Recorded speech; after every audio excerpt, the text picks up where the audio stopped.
Dr. Frankl, what is the difference between people who are able to pick themselves up, get over life's problems, and those who are not? The decisive factor is decision, the freedom of choice, the freedom to come up with a decision. It should be, I would like to become this way or another, in spite of conditions that should only seem to fully determine my behavior. I wish to act freely as a responsible being, which is a human being. I wish to act in accord with heredity and environment, owing what I become to them, but also, if need be, in spite of the worst conditions. This is exactly what you could watch and witness under severe, extreme conditions of stress or of tragic conditions. Just think of people living for several years under the worst conditions of a prisoner of war camp. There's a whole body of psychiatric literature about that, or for that matter, in concentration camps. And this is what should be acknowledged. People are free, and if you watch or study the lives of such people in just a detached, down-to-earth, strictly empirical, scientific way and fashion, in another way than you presented it and you commented it, in another way, then people get the picture, the impression of a human being as something, not someone, something that is fully determined.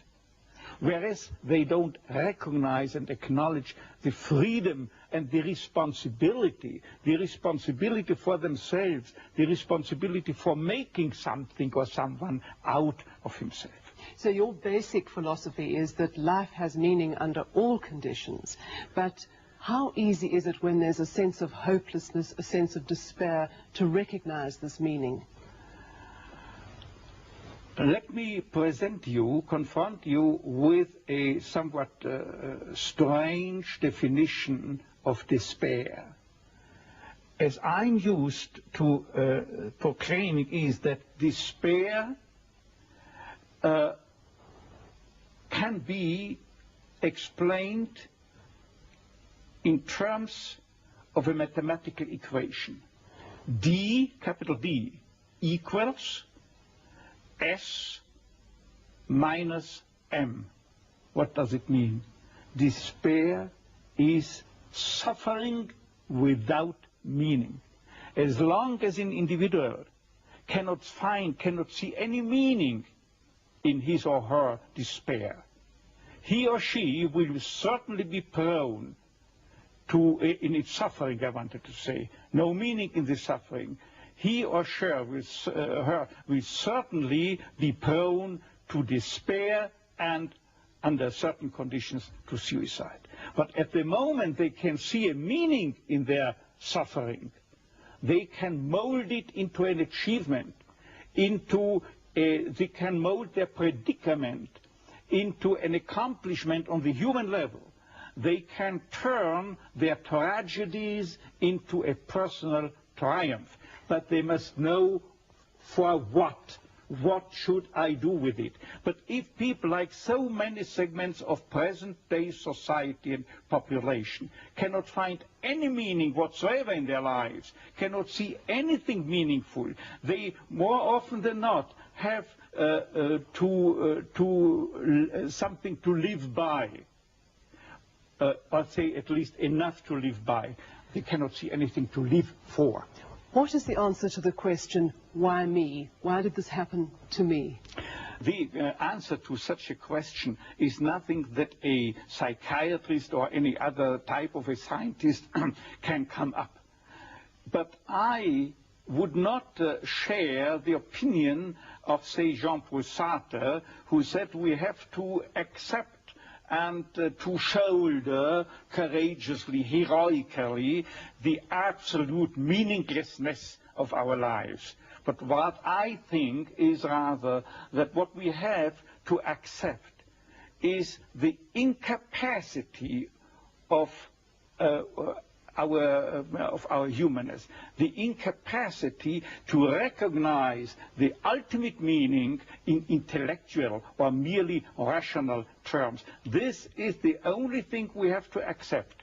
But still, we may believe in an ultimate meaning, but to lead someone, say a patient, to even the way for him to such a belief, to faith, is of course not the business or job to be carried out by a psychiatrist, but rather by a theologian.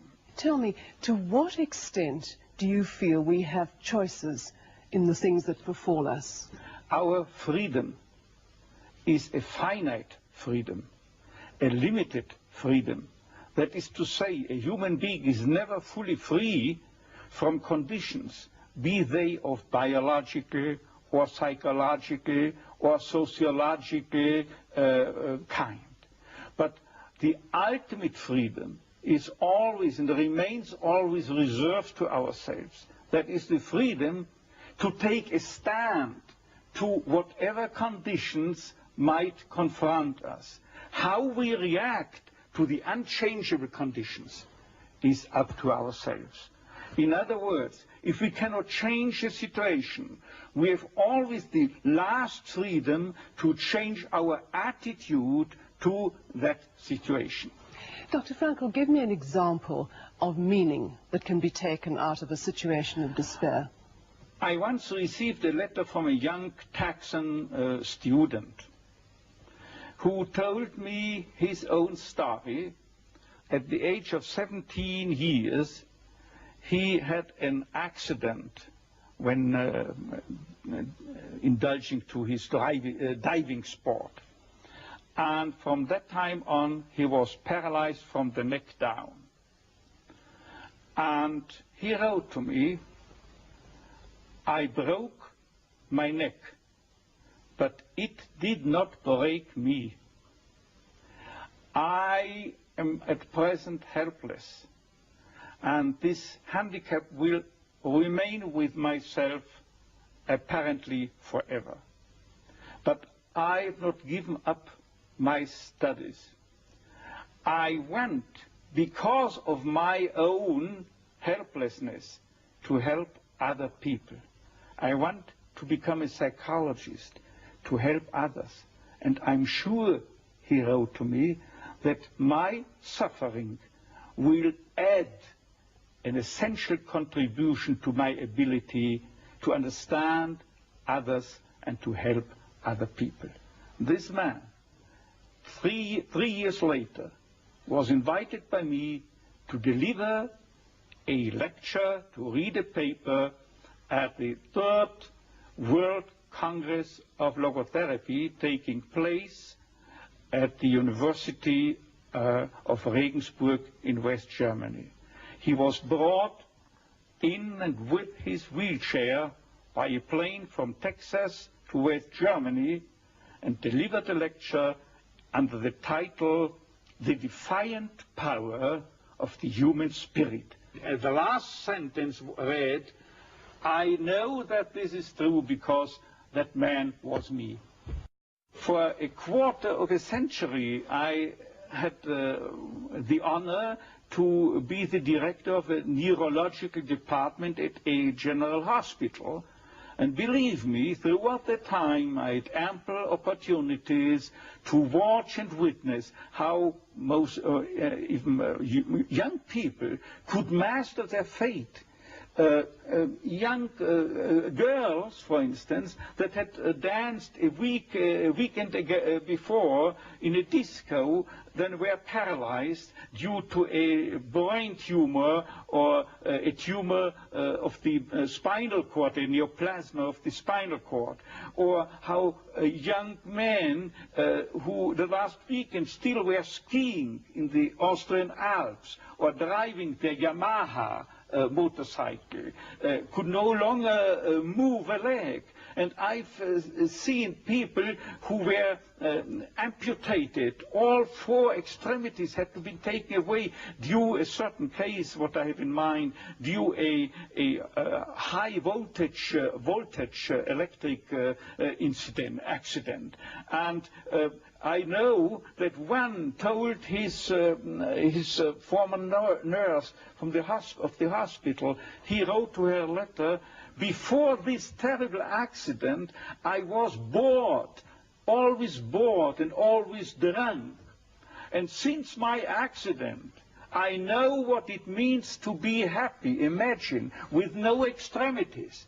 I know what it means to be happy. His life had become full of happiness again, simply because as long as you are pursuing happiness, as the phrase reads, as long as you are aiming at happiness, you cannot obtain it. The more you make it a target, the more you miss the aim and you miss the target. This is most conspicuous in cases of sexual neurosis, where exactly those people, male patients, who are striving to demonstrate their potency, they fall prey to impotence. The more a female patient tries to show to herself at least how much she is capable of experiencing a full female orgasm, the more she is doomed to frigidity. But at the moment, you do not think of pleasure or happiness, but just you give yourself, be it in sexual activities, be it in work, be it in love, at that moment that you are no longer concerned with becoming a happy or a successful man or a woman. At that moment, happiness installs itself by itself. But Dr. Frankl, tell me, how could the people in the death camp at Auschwitz, and you were there yourself, what meaning could they take out of an absolutely hopeless situation? They knew they were going to die. What I can say about the lesson I took home from Auschwitz and Dachau and so forth, let me prefer to speak in a more personally detached way by referring to the absolutely parallel experiences that people had in prisoner war camps. The literature, psychiatric literature in the field of psychiatry of POW camps shows, independently from each other, that psychiatrists found out that those inmates or prisoners were most likely to survive the camp period.